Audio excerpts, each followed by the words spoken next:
Hello दोस्तों, क्या हाल है। तारीख 14 नवंबर 2025, दिन शुक्रवार, हिंदी तिथि 10वीं। और आइए बात करते हैं आज के मुख्य समाचार में देश भर की तमाम बड़ी खबरों पर नजर डालते हैं। देखिए दोस्तों, एक तो आज के दिन को हमारे देश में हैप्पी चिल्ड्रंस डे के रूप में मनाया जाता है, यानी बाल दिवस। हर साल 14 नवंबर को ये दिन इसलिए मनाते हैं भारत के पहले प्रधानमंत्री पंडित जवाहरलाल नेहरू जी के जन्म दिवस के मौके पर, क्योंकि नेहरू जी बच्चों से बहुत प्रेम करते थे और वो मानते थे कि बच्चे देश का भविष्य हैं। इसलिए उनके जन्मदिन के रूप में ये दिवस मनाया जाता है। तो इस मौके पर सभी नन्हे मुन्ने बाल गोपाल चुन्नू मुन्नू बच्चों को ढेर सारी हार्दिक शुभकामनाएं। अच्छा, वैसे एक इंटरेस्टिंग फैक्ट आपको बताऊं, पूरी दुनिया में तो 20 नवंबर को बाल दिवस मनाया जाता है, लेकिन भारत में ये दिवस 14 नवंबर को ही मनाते हैं, है ना। चलिए अगला अपडेट देखिए। देश की राजधानी दिल्ली में आज से अंतर्राष्ट्रीय व्यापार मेला लगने जा रहा है। इस वजह से प्रगति मैदान की तरफ कुछ ट्रैफिक वगैरह प्रभावित रहेगा और इस अंतर्राष्ट्रीय व्यापार मेले में दिखेगी आत्मनिर्भर भारत की रक्षा शक्ति। कई स्टार्टअप्स भी दिखाएंगे अपना दम। दिल्ली के भारत मंडपम में 14 से 27 नवंबर तक ये 44वां भारत अंतर्राष्ट्रीय व्यापार मेले का आयोजन होने जा रहा है और इसमें रक्षा उत्पादन विभाग भी विशेष पवेलियन लगाएगा और भी कई अलग अलग राज्यों की झांकियां आपको इसमें देखने को मिलेगी। जैसे भारत अंतर्राष्ट्रीय व्यापार मेले में दिखेगा आत्मनिर्भर छत्तीसगढ़ का स्वरूप भी, मिलेट कैफे वगैरह भी लगेंगे, है ना। और खबरों में आगे बढ़े इससे पहले देखिए दोस्तों, हाल ही में जो देश की राजधानी दिल्ली में ब्लास्ट हुआ था, उस धमाके पर भी कुछ बड़े खुलासे सामने आ रहे हैं। जांच में और पूछताछ में ये भी पता चला है कि ये आतंकी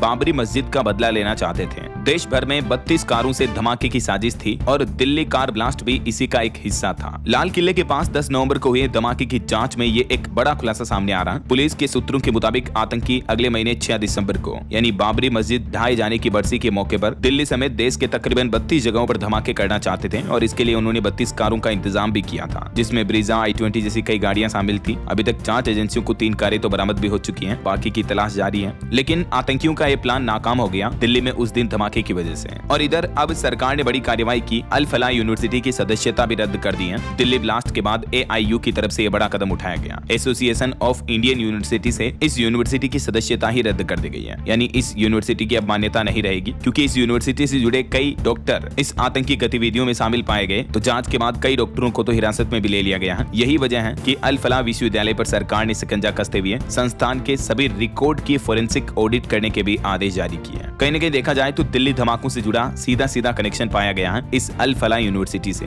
बताया जा रहा है कि इसको अरब देशों से फंडिंग मिलती थी और इस यूनिवर्सिटी का चांसलर भी फ्रॉड का आरोपी निकला। ब्लास्ट में शामिल 2 डॉक्टर भी यही जॉब करते थे। ऐसे में दोस्तों, दिल्ली धमाके के बाद इस यूनिवर्सिटी पर 3 सवाल खड़े होते हैं कि शिक्षा के नाम पर रेडिकलाइजेशन का सेंटर बन गई है यूनिवर्सिटी। अरब देशों से फंडिंग मिलती और डोनेशन के नाम पर पैसा लिया जाता था। विस्फोटक बनाने के लिए भी इस यूनिवर्सिटी में लैब का इस्तेमाल हुआ था। हालात ये देखिए, यूनिवर्सिटी में स्टूडेंट्स का भी पूरा डेटा नहीं है, मान्यता का भी झूठा दावा किया जा रहा और इसको मिलने वाली विदेशी फंडिंग का भी दुरुपयोग किया जा रहा था। यूनिवर्सिटी के फाइनेंशियल रिकॉर्ड्स भी गायब मिले, कैंपस में भी संदिग्ध गतिविधियां मिली और चांसलर, जो कि मध्य प्रदेश में फ्रॉड का आरोपी भी रह चुका है, अभी भी फरार है। तो अब दिल्ली ब्लास्ट का सुराग ढूंढने के लिए MP महू जाएगी एक जांच टीम, क्योंकि इस यूनिवर्सिटी का चांसलर जवाद 11वीं तक महू में ही पढ़ा था और इंदौर से बीटेक किया था, जो कि अल फलाह यूनिवर्सिटी का मेन चेयरमैन है। और एक बड़ा दावा यह भी किया जा रहा है दोस्तों कि तुर्की से हुई थी दिल्ली ब्लास्ट की प्लानिंग, क्योंकि तुर्की का बेस्ड एक सोशल मीडिया ऐप है जिसका नाम है सेशन ऐप। उसके जरिए आतंकियों को निर्देश मिल रहे थे, उसी पर आतंकी कॉन्टेक्ट कर देते हैं। इस सेशन ऐप का खतरनाक इस्तेमाल कर रहे थे आतंकी, क्योंकि इस ऐप की खासियत यह है कि बिना फोन नंबर, बिना ईमेल के भी इस ऐप के जरिए चैटिंग की जा सकती है। सेशन ऐप का मेन फोकस एडिशनल फीचर के बजाय प्राइवेसी पर होता है। तो इसमें सिस्टम ये होता है कि एक सेशन ID जनरेट होती है और उससे 2 यूजर कनेक्ट होते हैं या मल्टीपल यूजर कनेक्ट होते हैं और फिर चैट होता है। जैसे ब्लॉकचेन टेक्नोलॉजी होती है ना, तो उसी तरह से डिसेंट्रलाइज्ड नेटवर्क का इस्तेमाल करता है। यही वजह है कि इसका कोई भी रिकॉर्ड्स सरकार वगैरह नहीं देख पाती है। तो दिल्ली ब्लास्ट आतंकियों ने इसी सेशन ऐप का यूज किया, जिसमें मैसेज को ट्रेसिंग करना बेहद मुश्किल होता है, जैसे क्रिप्टो करेंसी वगैरह होती है ना, वैसे ही। और जांच में एक खुलासा ये भी आ रहा है कि आतंकी उमर दिल्ली ब्लास्ट से 17 घंटे पहले नूह गया था और यहीं से विस्फोटक लेने का शक है। फिर सुबह दिल्ली आया और शाम को ब्लास्ट किया। और जांच एजेंसियों को एक बात तो कंफर्म हो चुकी है कि दिल्ली में लाल किले के पास हुए कार ब्लास्ट का मुख्य आरोपी आतंकी डॉक्टर मोहम्मद उमर नबी ही था, जो ब्लास्ट में कार के साथ ही मारा गया, क्योंकि कार से जो दांत, हड्डियां वगैरह और ये मांस के टुकड़े मिले, इनका DNA उमर की मां के DNA से मैच हो गया है। यानी ब्लास्ट के वक्त डॉक्टर उमर ही कार में मौजूद था। ये तो तय हो चुका जांच के बाद। इधर दिल्ली पुलिस ने भी एडवाइजरी जारी की, रेलवे स्टेशन, मेट्रो और एयरपोर्ट पर समय से पहले पहुंचने की सलाह दी है आम लोगों को, क्योंकि दिल्ली ब्लास्ट के बाद यात्रियों की चेकिंग वगैरह ज्यादा की जा रही है, तो समय लग सकता है। यही वजह है कि यात्रियों को 1 घंटे पहले स्टेशन पर पहुंचने की सलाह दी है। अगर आपको एयरपोर्ट पर जाना तो तकरीबन 3 घंटे पहले पहुंचे। हर एक सामानों की डीप जांच की जा रही है ना। और फिलहाल दिल्ली ब्लास्ट में तीसरी संदिग्ध कार हरियाणा में मिली। साइन की यह कार अल फलाह यूनिवर्सिटी में खड़ी थी।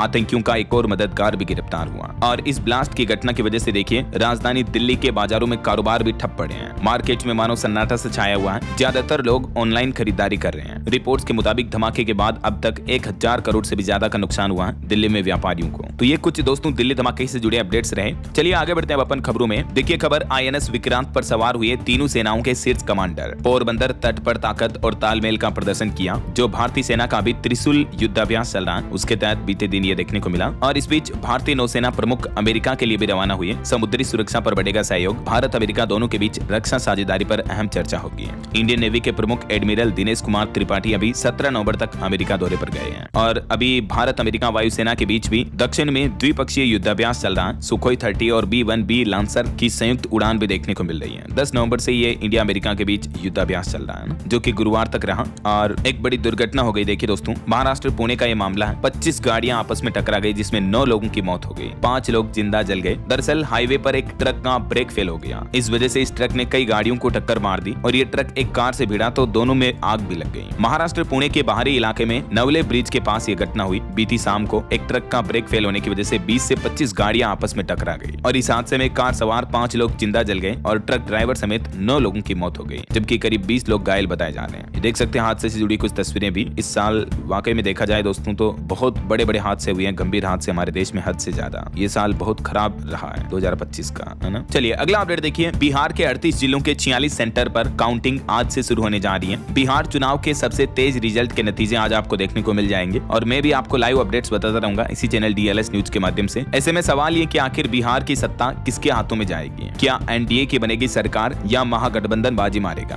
बीजेपी लोगों का भरोसा जीत पाएगी या कांग्रेस करेगी बिहारियों के दिलों पर राज? सब कुछ पता चल जाएगा आज। हालांकि दोस्तों चुनावी नतीजों से पहले जो एग्जिट पोल के सर्वे देखे हमने उनमें तो ज्यादातर एजेंसियों के सर्वे में NDA की सरकार बनती दिख रही है, बीजेपी गठबंधन वाले। तो देखते हैं आज नतीजे आ ही जाएंगे, दूध का दूध पानी का पानी हो जाएगा। वैसे बिहार चुनाव मतगणना को लेकर कई जिलों में स्कूल वगैरह भी बंद रहेंगे, DM की तरफ से आदेश जारी किया गया। चलिए आगे बढ़ते हैं खबरों में। देखिए आप अगला update. Pre mature PF withdrawal करने पर अब आपको कितना टैक्स देना होगा, इसको लेकर EPFO की तरफ से नियम का एक बार फिर से क्लियरिफिकेशन जारी किया गया, जिसके मुताबिक आपने सर्विस शुरू करने के 5 साल पहले अगर आप अपने PF अकाउंट से पैसे निकालते हो तो ऐसी सिचुएशन में आपको कितना टैक्स देना होगा। इसको लेकर EPFO का रूल्स ये कहता है कि प्री मेच्योर PF विड्रॉल पर अगर आपके पास पैन कार्ड है तो आपको 10% TDS का पेमेंट करना पड़ेगा और यदि पैन कार्ड नहीं है तो 34% तक TDS भुगतान करना होगा। ठीक है, एक तो टैक्स का रूल ये है। और किस सिचुएशन में TDS नहीं कटेगा इसको लेकर भी EPFO ने 4 प्रमुख शर्तें जारी की हैं, जिसकी जानकारी आप देख सकते हैं स्क्रीन पर। इन सिनेरियो में आपको टैक्स का भुगतान नहीं करना पड़ेगा, है ना। और चलिए कुछ रिपोर्ट्स देखिए। बीते महीने अक्टूबर में महंगाई दर तो सबसे निचले स्तर पर पहुंची। मैंने आपको कल ही डेटा बताए थे महंगाई के।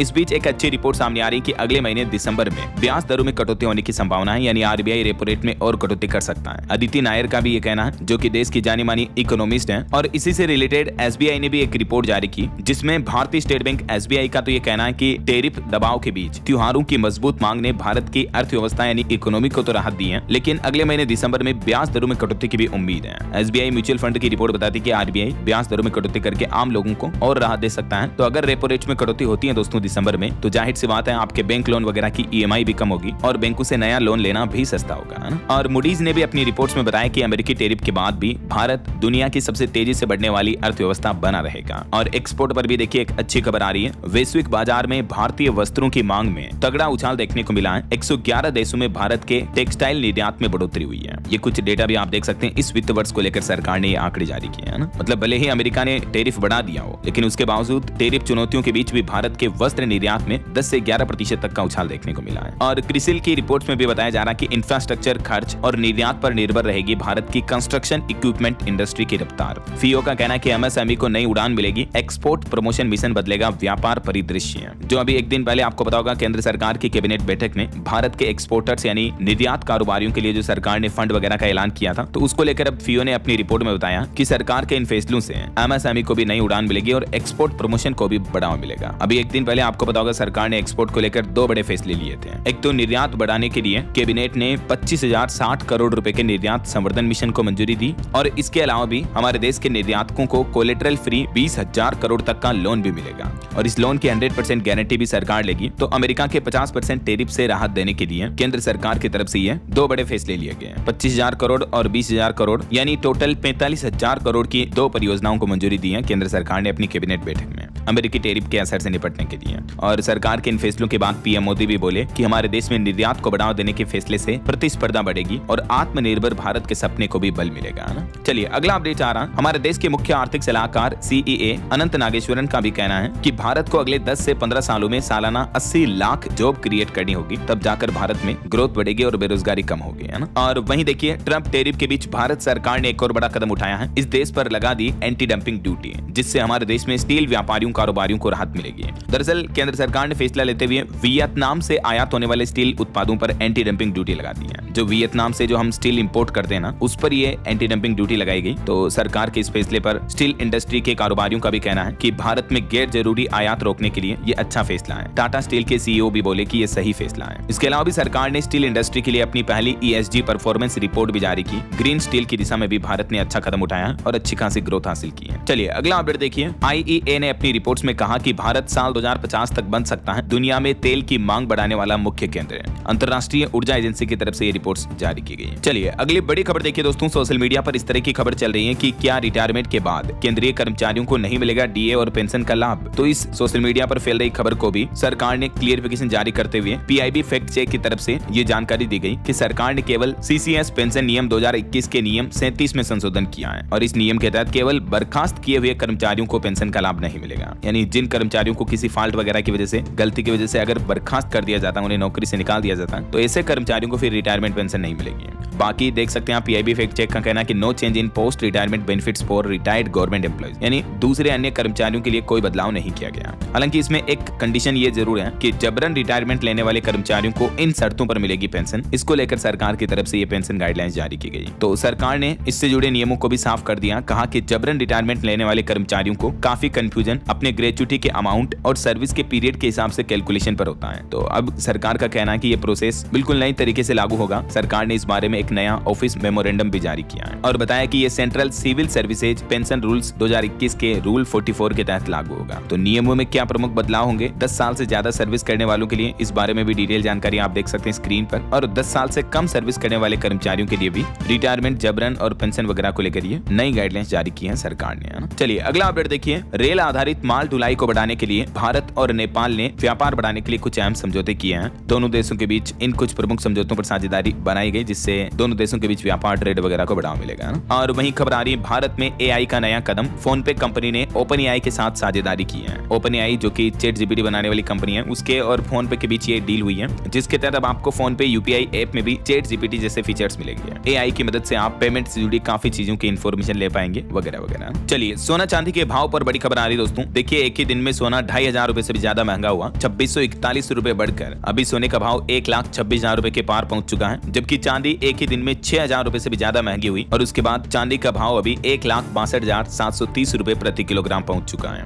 वैसे इस साल सोना लगभग 50,000 रुपए से भी ज्यादा महंगा हो चुका है और चांदी 78,000 रुपए से भी ज्यादा महंगी हो चुकी है। IBGA के ये लेटेस्ट रेट है और भी अलग अलग कैरेट के हिसाब से सोने की कीमतें क्या चल रही हैं आप स्क्रीन पर देख सकते हैं। और बाकी दोस्तों सोने चांदी की महंगाई, भाव वगैरह को लेकर एक सेपरेट वीडियो कल शाम को मैंने DLS न्यूज चैनल पर डाला है, तो आप देखना चाहते हो तो देख लीजिएगा। फिलहाल आगे बढ़ते खबरों में देखिए आप। बागेश्वर धाम के पंडित धीरेन्द्र कृष्ण शास्त्री की पदयात्रा में घुसा एक संदिग्ध युवक, जिसके गले में पुलिस का फर्जी ID कार्ड लटक रहा था। हालांकि उसे बाद में पकड़ लिया गया और बाबा बागेश्वर की तबीयत एक बार फिर से बिगड़ी। अभी वो सनातन एकता पदयात्रा निकाल रहे हैं और बीते दिन उनका 7वां दिन रहा। यूपी हरियाणा बॉर्डर पर उन्हें अचानक चक्कर आ गए और वे सड़क पर ही लेट गए। हम जल्द उनके स्वस्थ होने की कामना भी करते हैं। और हरियाणा में अपनी यात्रा के दौरान धीरेन्द्र शास्त्री बोले कि डॉक्टर मुल्ला मत बनो, नहीं तो पूरी कौम को दिक्कत होगी। तबीयत बिगड़ने के बाद उनकी पदयात्रा यूपी तक पहुंची। ये देख सकते हैं आप, उनके साथ यात्रा में हजारों लोग शामिल हैं जो आई लव सनातन धर्म के बोर्ड लेकर भी चल रहे हैं। चलिए अगली बड़ी खबर देखिए। कलकत्ता हाईकोर्ट ने मुकुल रॉय की विदायगी भी रद्द कर दी है। दल बदल कानून के तहत ये फैसला लिया गया। 2021 में भाजपा से जीते और फिर TMC ज्वाइन की थी इन्होंने, तो हाईकोर्ट ने अभी इनको राजनीति से हटा दिया है। और अगली बड़ी खबर देखिए। अमेरिकी राष्ट्रपति डोनाल्ड ट्रंप ने सरकारी वित्त पोषण विधेयक पर हस्ताक्षर किए और आखिरकार अमेरिका में 43 दिन बाद सबसे लंबा शटडाउन समाप्त हुआ। इस बीच अमेरिका ने भारत, चाइना समेत दुनिया के कई देशों के 32 संस्थानों और व्यक्तियों पर भी प्रतिबंध लगा दिए हैं। ईरान के बैलिस्टिक मिसाइल कार्यक्रम से जुड़े होने के आरोपों के चलते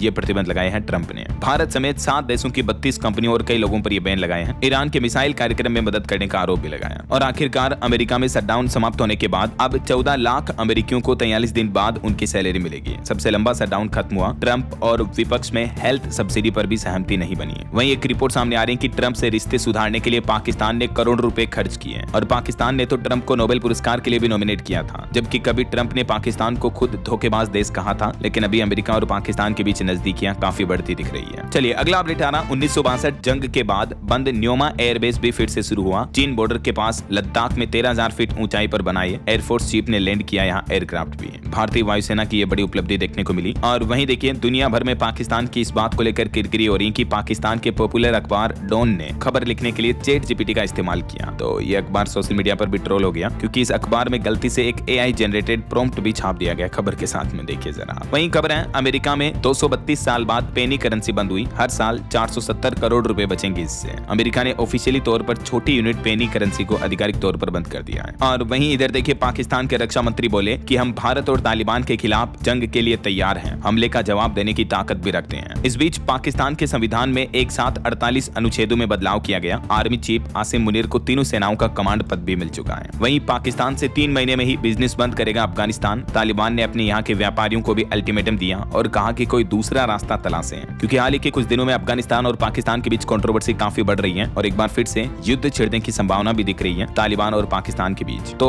वहीं इधर देखिए आप बांग्लादेश में तख्ता पलट के 1.5 साल बाद अब चुनाव होंगे। अंतरिम पीएम मोहम्मद यूनुस ने ऐलान किया और 4 दिन बाद बांग्लादेश की पूर्व पीएम शेख हसीना को भी वहां सजा सुनाई जाएगी। तो ये कुछ इंटरनेशनल माहौल चल रहा दोस्तों। बहरहाल अभी तो अपन कुछ और महत्वपूर्ण और काम की खबरें देखेंगे, लेकिन फिलहाल वक्त तो चला है आज के ताजा मौसम समाचार जानने का। और हाँ, एक छोटी सी रिक्वेस्ट आपसे ये है कि अगर आप DLS न्यूज चैनल से अभी तक भी जुड़े नहीं हो तो जुड़ जाइए, चैनल को सब्सक्राइब करके बेल आइकन जरूर दबा दीजिएगा और इस वीडियो पर एक लाइक और शेयर भी जरूर कर देना, ताकि आपको रोजाना की ताजा खबरें, महत्वपूर्ण मुख्य समाचार, काम के न्यूज अपडेट सबसे पहले आपके मोबाइल पर मिलते रहेंगे। ओके, और चलिए बिना टाइम वेस्ट किए सीधा आगे बढ़ते हैं मौसम अपडेट में। तो देखिए मौसम विभाग ने एक तो चेतावनी दी है कि खाड़ी में बनेगा सिस्टम, इसके चलते दक्षिण भारत में जैसे चेन्नई वगैरह में फिर से बारिश लौटेगी। दक्षिण भारत के अन्य राज्यों तमिलनाडु और केरल में भी बारिश की संभावना है और इधर पहाड़ी राज्य हिमाचल उत्तराखंड में बर्फबारी का भी अनुमान है। वैसे अभी दिल्ली NCR समेत पूरे देश में ठंड का असर दिख रहा है। पश्चिमी मध्य प्रदेश, छत्तीसगढ़, राजस्थान समेत कई राज्यों में तो शीतलहर चलने की भी संभावना है। मध्य प्रदेश और राजस्थान में 17 शहरों में तापमान 10 डिग्री से भी कम चल रहा है। दिल्ली हरियाणा में अभी भी हवा जहरीली है, कई जगहों का AQI 400 के पार है। सुप्रीम कोर्ट ने कहा कि सिर्फ मास्क लगाना ही काफी नहीं है इस प्रदूषण के प्रभाव में।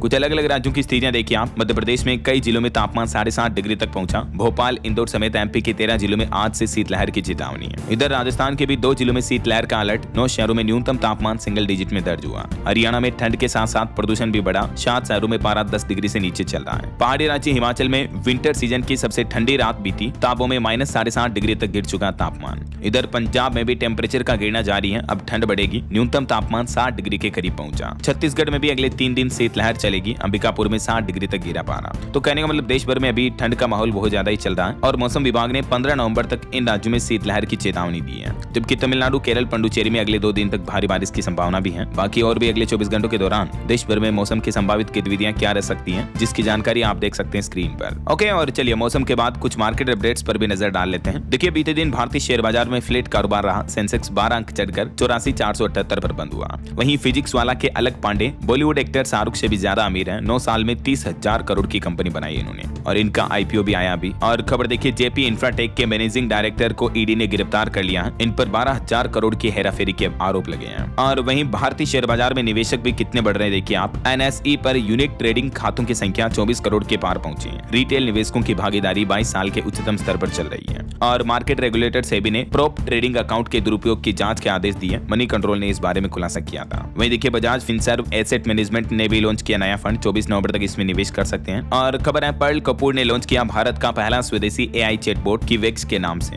ये भारत का अपना खुद का made in India AI platform है। हालांकि इस पर आप GPT, जेमिनी वगैरह के AI को भी इस्तेमाल कर सकते हैं। वहीं खबर है नोएडा अंतरराष्ट्रीय हवाई अड्डे का परिचालन जल्दी शुरू होगा, टाटा प्रोजेक्ट्स का कहना है। और भारत की GDP ग्रोथ पर अच्छी रिपोर्ट सामने आ रही कि भारत G20 देशों में सबसे तेज से बढ़ने वाली अर्थव्यवस्था बना रहेगा। मूडीज ने अनुमान लगाया 2027 तक भारत की ग्रोथ 6.5% तक बढ़ेगी। अमेरिकी टैरिफ का भी कोई खास असर नहीं रहेगा ना। और सुप्रीम कोर्ट का कहना है कि EV पॉलिसी पर पुनर्विचार करने की जरूरत है। बड़े शहरों में पायलट प्रोजेक्ट शुरू करने की भी सलाह दी। 1 महीने बाद इस मामले पर अगली सुनवाई फिर से होगी। देश भर में इलेक्ट्रिक व्हीकल्स वगैरह को लेकर सब्सिडी वगैरह से संबंधित मामले पर सुप्रीम कोर्ट ने यह सुनवाई की है ना। और भारत पर देखिए ब्लैक रॉक ने भी भरोसा जताया और कहा कि भारतीय इक्विटी वैल्यूएशन आकर्षक है। अगले साल और मजबूती देखने को मिलेगी भारतीय शेयर बाजार में। और एक रिपोर्ट सामने आ रही कि भारत में एयर ट्रैफिक 202 मिलियन तक पहुंचा। इंटरनेशनल सेक्टर में लगभग 7% तक की बढ़ोतरी हुई। अच्छा, आपको सावधान करने वाली एक खबर बताता हूं। देखिए आप एस्ट्रोलॉजर्स के स्कैम पेमेंट लिंक से लोगों के बैंक अकाउंट खाली कर रहे हैं। 60,000 करोड़ रुपए का ये मार्केट है। एस्ट्रोलॉजी पर कई युवा अलग अलग तरीके के सवाल पूछते हैं और लोगों को ज्योतिष के नाम पर स्कैम करके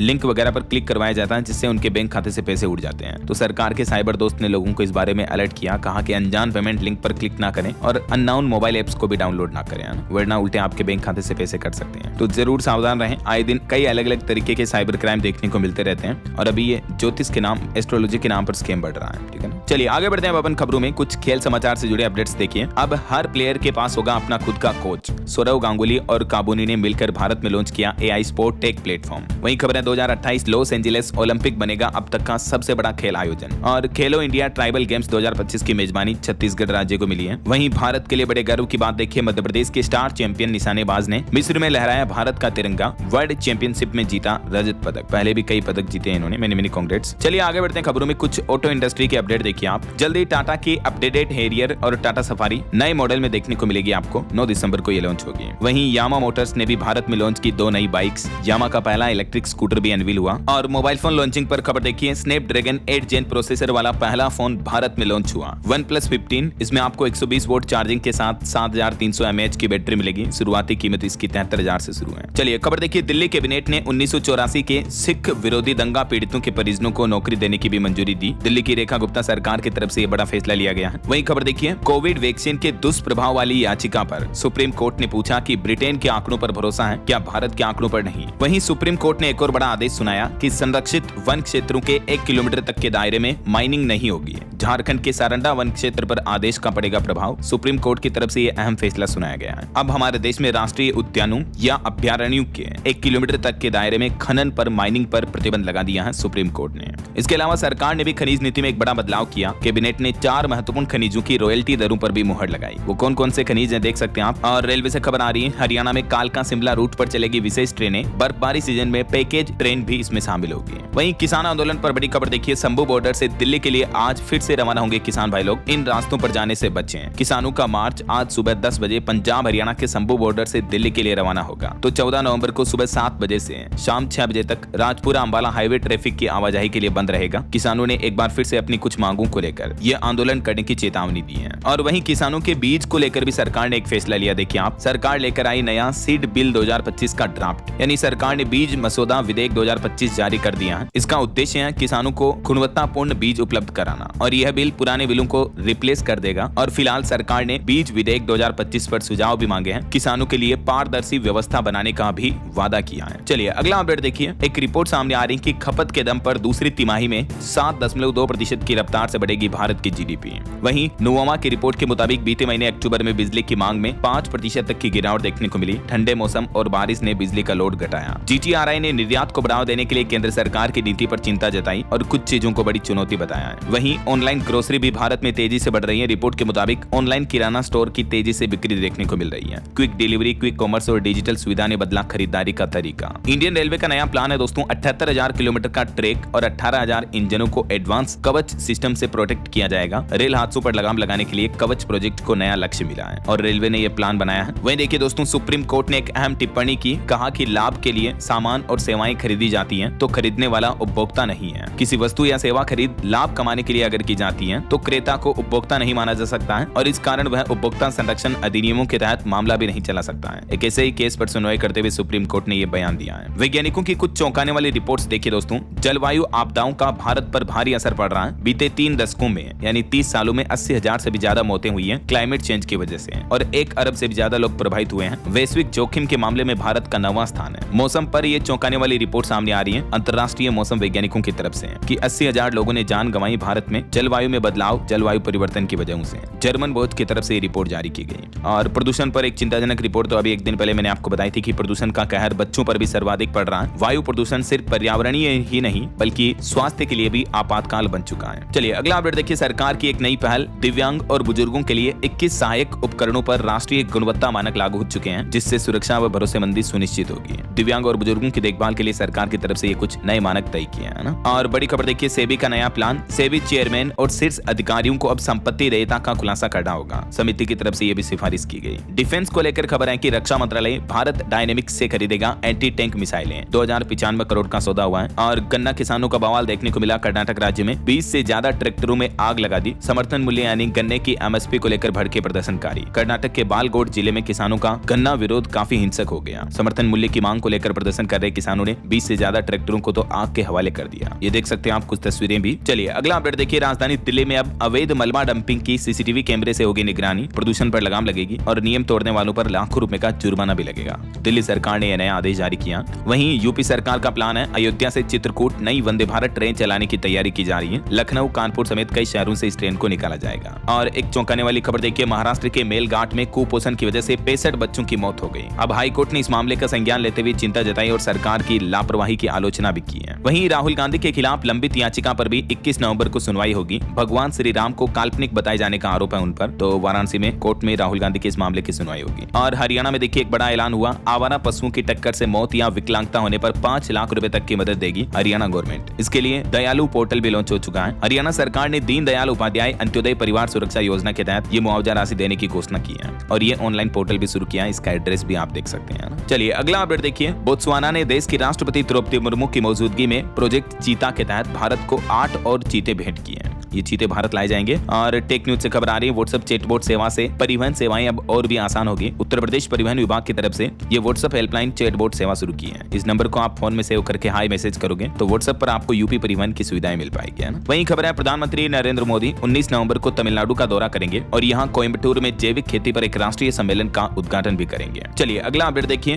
दिल्ली ब्लास्ट के बाद डीएमआरसी ने बड़ा फैसला लिया। अब अगले आदेश तक बंद रहेगा Lal Qila metro station. DMRC की तरफ से ये जानकारी दी गई। वहीं उत्तराखंड सरकार का प्लान है हर फैमिली का यूनिक आईडी कार्ड बनेगा जिसमें परिवार के सभी सदस्यों का ब्यौरा होगा। इस योजना से सरकारी योजनाओं में वितरण में पारदर्शिता बढ़ेगी। ये उत्तराखंड सरकार का प्लान है। वहीं देखिए अब चीन भी जानेगा छत्तीसगढ़ राज्य की ताकत। भारत से भेजी गई अब तक की सबसे बड़ी कॉपर खेप। छत्तीसगढ़ ने चाइना को एक्सपोर्ट किया है। 12,000 टन कॉपर कॉन्स्टेंट भेजकर इतिहास रच दिया है। और खबर है पीएम नरेंद्र मोदी 21 नवंबर को जाएंगे साउथ अफ्रीका। उधर रूबियो से भी मिले विदेश मंत्री S Jaishankar. Trade supply chain पर लंबी बातचीत भी हुई। यूपी से जुड़े कुछ अपडेट देखिए दोस्तों। उत्तर प्रदेश में बिजली उपभोक्ताओं के लिए खुशखबरी है। पेंडिंग पड़े बिलों पर भारी छूट दे रही है अभी यूपी की योगी सरकार। अगर आपके बकाया बिजली बिल हैं तो उन्हें आप एक साथ जमा कर सकते हैं तो आपको अच्छा खासा डिस्काउंट मिलेगा। अगले महीने 1 दिसंबर 2025 से ये बिजली बिल राहत योजना लागू होने जा रही है यूपी सरकार की तरफ से। देख सकते हैं आप डिटेल भी। और वहीं उत्तर प्रदेश में दुधवा नेशनल पार्क के पास बनेगा वेलनेस केंद्र। पर्यटकों को मिलेगी कॉटेज की सुविधा भी। पर्यटन मंत्री की तरफ से बड़ी घोषणा की गई। और यूपी में अग्नि सुरक्षा प्रमाण पत्र जारी करने के नियमों में भी बदलाव हुआ है। अग्निशमन तथा आपात सेवा नियमावली 2024 में भी संशोधन किए हैं। वहीं यूपी में बेसिक शिक्षा विभाग में बड़ा फेरबदल किया। लखनऊ, बाराबंकी, गोरखपुर समेत इन जिलों के बीएसए भी बदले गए। और उत्तर प्रदेश की राज्यपाल आनंदीबेन पटेल का भी कहना है कि परीक्षाओं में बच्चों के 100% उपस्थिति होनी चाहिए।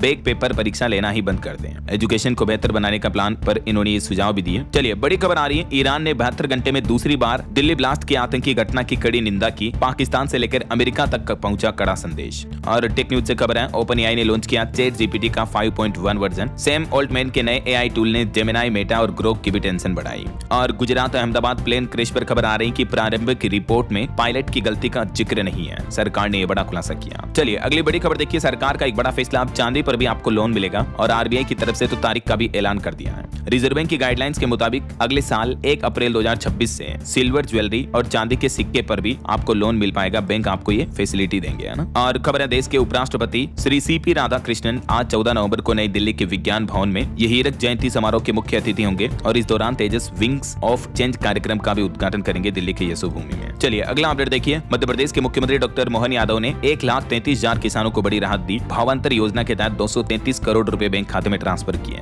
और अभी इससे एक दिन पहले आपको पता होगा लाडली बहनों के खातों में भी 1500 रुपए भेजे हैं। मध्य प्रदेश के मुख्यमंत्री ने प्रदेश की तकरीबन 1,26,00,000 से भी ज्यादा महिलाओं के खातों में 1857 करोड़ रुपए एक साथ ट्रांसफर किए। चलिए अगला अपडेट देखिए। Fortune world's best work place 2025 के 25 में से 16 वर्क प्लेस भारत में स्थित हैं, जो कि भारत के लिए बड़े गर्व की बात है। ये रिपोर्ट्स सामने आई अच्छे काम करने वाली जगहों के डेटा के हिसाब से, है ना। और वहीं देखिए टीबी मुक्त भारत अभियान पर पीएम मोदी ने बधाई देते हुए कहा कि 2015 से भारत में टीबी के मामलों में रिकॉर्ड कमी दर्ज हुई है। पीएम मोदी ने देश को बधाई भी दी। खबर है यूपी प्रयागराज में बनेगा पब्लिक प्लाजा पार्क। भारतीय और जापानी संस्कृति का बेजोड़ नमूना देखने को मिलेगा। वहीं छत्तीसगढ़ के नेशनल पार्क जंगलों में बड़ी मुठभेड़ हुई। 27 लाख इनामी के 6 माओवादी ढेर हुए हैं। और किसानों के लिए खाद फर्टिलाइजर की कालाबाजारी और जमाखोरी पर पर सरकार ने बड़ी कार्रवाई की। 4000 से भी ज्यादा के लाइसेंस रद्द किए जो फर्जी तरीके से किसानों के साथ धोखाधड़ी कर रहे थे। उत्तराखंड के अल्मोड़ा में 3 दिवसीय हिमालयन कॉन्क्लेव का आयोजन भी शुरू हुआ और आज बाल दिवस के मौके पर बाल साहित्य पुरस्कार 2025 का आयोजन होगा। दिल्ली में पुरस्कार प्रदान किए जाएंगे और आज से अंतर्राष्ट्रीय व्यापार मेला भी शुरू हो रहा। मैंने आपको बताया था अपडेट है ना। वही देखिए, गरीबी रेखा से नीचे जीवन यापन करने वालों के लिए केंद्र सरकार ने कल्याणकारी योजना लॉन्च की है और इस एनएसपी योजना का मुख्य उद्देश्य क्या है देख सकते हैं आप जानकारी। और देखिए, भारत की बड़ी उपलब्धि, भारत ने पहला क्वांटम डायमंड माइक्रोस्कोप पेश किया। दुनिया का पहला ऐसा माइक्रोस्कोप बनाया, डेवलप किया। और पंजाब संशोधित भारत नेट योजना को राज्यव्यापी लागू करने वाला देश का पहला राज्य बन चुका है। चलिए कुछ और स्टेट न्यूज अपडेट देखते हैं फटाफट से। देखिए, राजस्थान में एक ही युवक के नाम से 7 वोटर आईडी कार्ड पकड़े गए और सभी कार्ड में अलग अलग मतदाता पहचान संख्या है। तो कांग्रेस ने एक बार फिर से सरकार पर वोट चोरी के आरोप लगाए। राजस्थान के सीकर में यह मामला देखने को मिला। वहीं खबर है, राजस्थान बोर्ड का क्वेश्चन पेपर अब सीबीएसई पैटर्न पर बनेगा। आरबीएसई के भी 2 बोर्ड एग्जाम होंगे। अगले सत्र से राजस्थान बोर्ड का प्लान है। और मध्य प्रदेश के मुख्यमंत्री मोहन यादव बोले कि टेक ग्रोथ कॉन्क्लेव एमपी के भविष्य का घोषणा पत्र है। उन्होंने कहा कि अब उज्जैन इंदौर मेट्रोपोलियन का हिस्सा है। वो बोले कि उज्जैन अब अलग शहर नहीं बल्कि इंदौर का ही ये हिस्सा है। वहीं झारखंड राज्य में भी 7 जिलों में शीतलहर का येलो अलर्ट जारी हुआ। और पंजाब सरकार ने एक नया आदेश जारी किया। पंच सरपंचों को विदेश जाने से पहले परमिशन लेनी होगी। पंजाब सरकार की नई गाइडलाइंस है। पंचायतों के विकास को लेकर ये फैसला लिया गया। अब सरकार से परमिशन लेना कंपलसरी होगा ना। और खबर है, हिमाचल प्रदेश के मुख्यमंत्री ने 24 नवंबर को बुलाई कैबिनेट मीटिंग। विंटर सेशन में रखे जाने वाले विधेयक पर होगी चर्चा। ओके, और चलिए कुछ एजुकेशनल अपडेट्स देखिए दोस्तों। नेशनल हेल्थ मिशन में महाराष्ट्र में 1974 पदों पर भर्ती की लास्ट डेट आज ही है, 14 नवंबर, तो आवेदन कर लें। वहीं उत्तराखंड में भी बंपर सरकारी नौकरी निकली है। डॉक्टर, नर्स समेत 1300 स्वास्थ्य कर्मियों की होगी भर्ती। सरकार ने घोषणा की है, जल्दी ऑनलाइन फॉर्म के नोटिफिकेशन जारी किए जाएंगे। और बिहार सरकार का प्लान देखिए, सरकारी स्कूलों के बच्चों को दी जाएगी ऐतिहासिक स्थलों की जानकारी। 3D जंबो चार्ट से दिखाए जाएंगे किले और मंदिर भी। वहीं दिल्ली में सरकारी स्कूल में खेल नर्सरी भी बनाए जाएंगे। मुख्यमंत्री रेखा गुप्ता ने यह बड़ी घोषणा की है। और स्टूडेंट के एग्जाम पर अपडेट आ रहा। ICSE और ISC बोर्ड परीक्षा 2026 की डेट शीट जारी हो चुकी है। 10वीं के एग्जाम 17 फरवरी से और 12वीं के 12 फरवरी से आयोजित होंगे। ज्यादा जानकारी आप ऑफिशियल पोर्टल पर चेक कर लेना। ओके, और चलिए अंत में आज के राशिफल पर नजर डाल लेते हैं। देखिए, तुला और मकर राशि वालों को रुका पैसा मिल सकता है। कुंभ और मीन राशि वालों के नए इनकम के सोर्स भी बनेंगे। और भी कुछ अलग अलग राशियों का राशिफल आप देख सकते हैं स्क्रीन पर। और हाँ दोस्तों, आप मुझे कमेंट करके बताइए कि खेलो इंडिया ट्राइबल गेम्स 2025 की मेजबानी किस राज्य को सौंपी गई है। कमेंट में बताइए। सही जवाब देने वाले लोगों को DLS न्यूज टीम की तरफ से एक शानदार सरप्राइज गिफ्ट जीतने का मौका मिलेगा। और इसी के साथ ही अगर आपको वीडियो अच्छा लगा तो इसे लाइक करना, शेयर भी करना। DLS न्यूज चैनल को सब्सक्राइब करके बेल आइकन जरूर दबा देना, रोजाना ऐसे इन्फॉर्मेटिव जानकारियां, महत्वपूर्ण समाचार देखते रहने के लिए। ओके, ख्याल रखिएगा अपने आप का, अपने परिवार का। मिलेंगे अगले नेक्स्ट अपडेट में, तब तक के लिए जय हिंद, जय भारत, वंदे मातरम।